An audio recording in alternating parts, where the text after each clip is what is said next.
toga laut, leluhur Gayo, dan alas.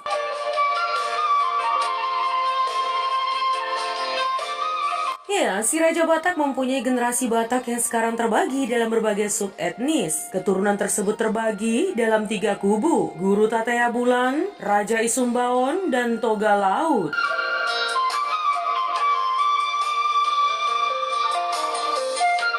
Ya, berbagi sejarah tersedia menjelaskan silsilah dan keturunan 2 anak pertama si Raja Batak. Namun satu menghilang, yaitu Toga Laut. Hampir tidak ada buku yang terang-terangan menjelaskan siapa dan di mana keturunan Toga Laut sekarang ini berada. Toga Laut diperkirakan bermigrasi ke tanah kosong di utara Tanah Batak menuju daerah pegunungan yang tak berpenghuni yang sekarang masuk dalam provinsi Aceh.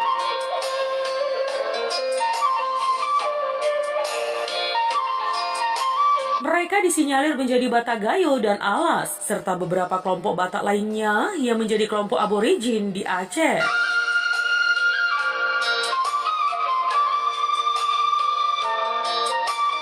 Lembah Alas yang tak lagi hijau. Ya, Lembah Alas merupakan daerah yang penuh keanekaragaman flora dan fauna, sehingga memberikan suasana yang begitu indah, segar, sejuk, dan begitu alami. Dan sebagai nilai lebih dari semua itu adalah sikap ramah tamah yang dimiliki para masyarakat yang mendiami Lembah Alas.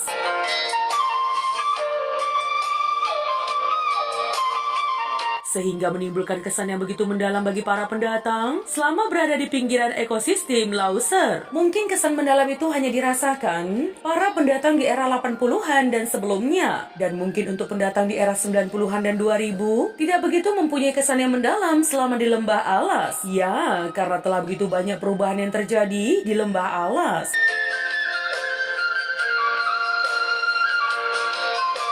Semua ini dapat kita lihat dari kenyataan yang terjadi saat ini, teman. Telah banyak berubah, baik dari lingkungan dan tatanan kehidupan masyarakatnya sendiri, sehingga membuat Lembah Alas begitu tidak nyaman bagi masyarakatnya sendiri dan sangat membosankan bagi para pendatang atau wisatawan baik lokal maupun mancanegara.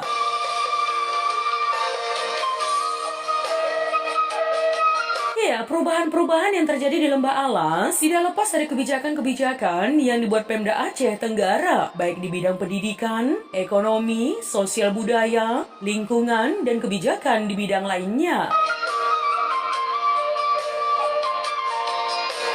Dan lebih memprihatinkan nih ya, para pembuat kebijakan itu sendiri tidak mematuhi kebijakan-kebijakan yang telah ditetapkan, sehingga terjadi banyak penyimpangan di segala sektor. Iya, dari perubahan yang terjadi di Lembah Alas, mungkin ada beberapa yang kiranya banyak mengalami perubahan mendasar dan mengakibatkan terjadinya pergeseran gaya hidup di masyarakat Aceh Tenggara.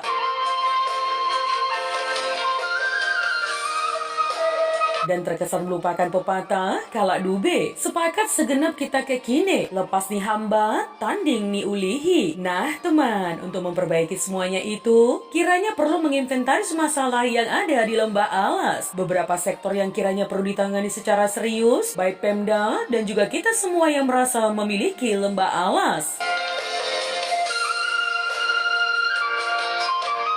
Adapun sektor-sektor yang perlu diperhatikan adalah sektor sosial budaya, terjadinya pergeseran gaya hidup. Sektor pendidikan, mutu yang rendah. Sektor pertanian, tidak ada arahan yang jelas. Petani berkreasi sendiri. Sektor perikanan, tidak jauh beda dengan pertanian. Sektor perkebunan, tidak jauh beda dengan perikanan.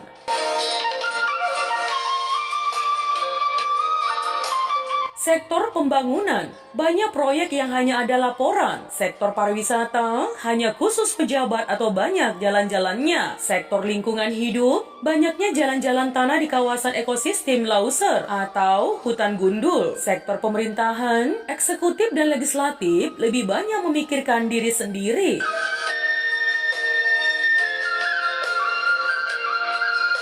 Beberapa hal yang perlu dikurangi atau dihilangkan dari Lembah Alas, kemaksiatan dan perjudian, atau sepertinya agak direstui masyarakat Aceh Tenggara. Jangan hanya laporan proyek yang dibuat, tetapi pekerjaan fisiknya dikantongi. Proyek penggandaan mobil dinas di jajaran Pemda yang begitu sering jadi terkesan kalau mau mobil jadilah seorang pejabat di lingkungan Pemda Anggara. Walaupun kadang-kadang biaya rutinnya sering raib entah kemana. Pejabat jangan terlalu sering berwisata keluar kota. Dan yang terakhir adalah kebohongan dan kepura-puraan.